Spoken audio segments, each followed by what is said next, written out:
Hey, what's going on, guys? Dpeck here from Orlando, Florida, better known as Dpeck100. I'm going to be sending in a batch of cards here very soon. PSA has the Collectors Club membership where you get 15 vouchers for grading submissions, and I need to re-up mine here pretty soon. And so anyway, thought I'd make a quick video of the cards I'm going to be sending in. You know, I generally try to send in cards that are a little higher dollar value, but unfortunately I've exhausted just about all the potential high grade cards I have raw that are really worth much. So anyway, you're going to see some, a little bit lower dollar cards in here, but some cool stuff nonetheless. Let's get started here with the 1987 Topps WWF Bret the Hitman Hart. This is a tough card in high grade. So far there's no 10s. What makes these cards, particularly tough is they weren't made very well. There's lots of printing issues and surface flaws and so forth. But the sealed packs, you're going to lose a card to wax stains. You're also going to generally lose at least 1 to 2 cards from the gum. I'm going to show you the back so you can just sort of see what these look like on the back.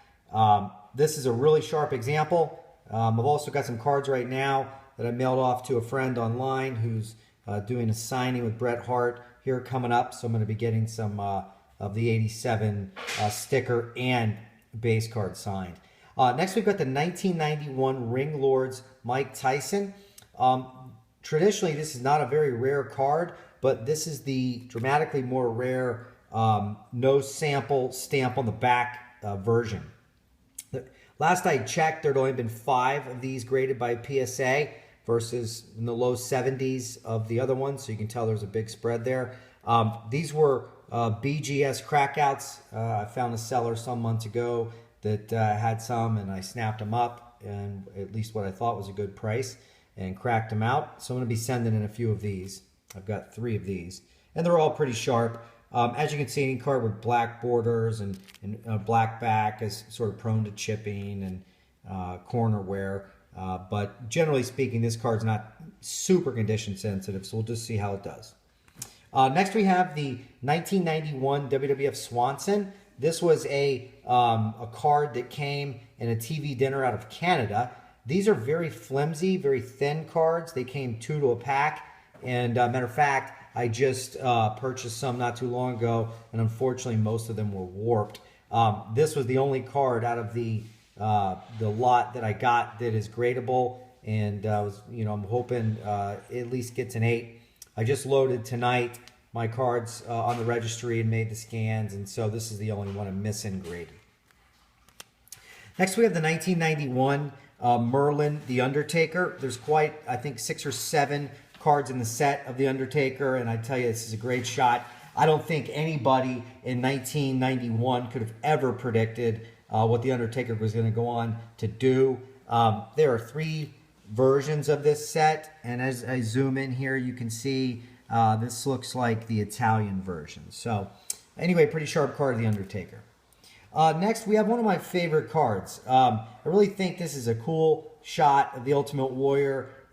Most of the cards he's featured in are mass-produced and easy to find, and this is a very tough card to find.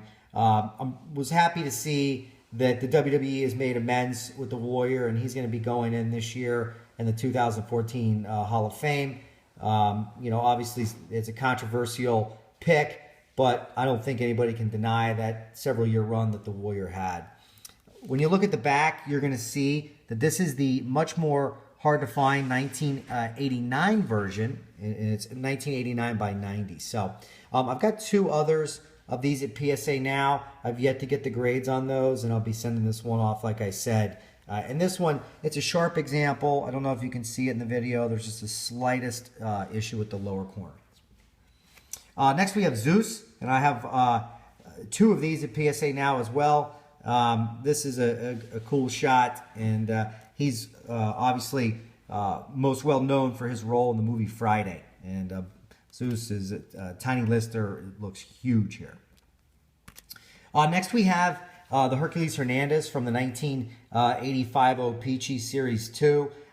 This is a very low dollar card, but I'm only missing 2 base cards from the set, and I purchased somewhere in the neighborhood of 40 sets of these looking for gradable cards, and this is the best Hercules Hernandez I have. You know, this is not a popular set. It's not heavily collected, so there's not really a premium in large amount on the graded cards. But if one of these ever surfaced in high grade and anybody really started to collect that set, it would be certainly a centerpiece card for sure.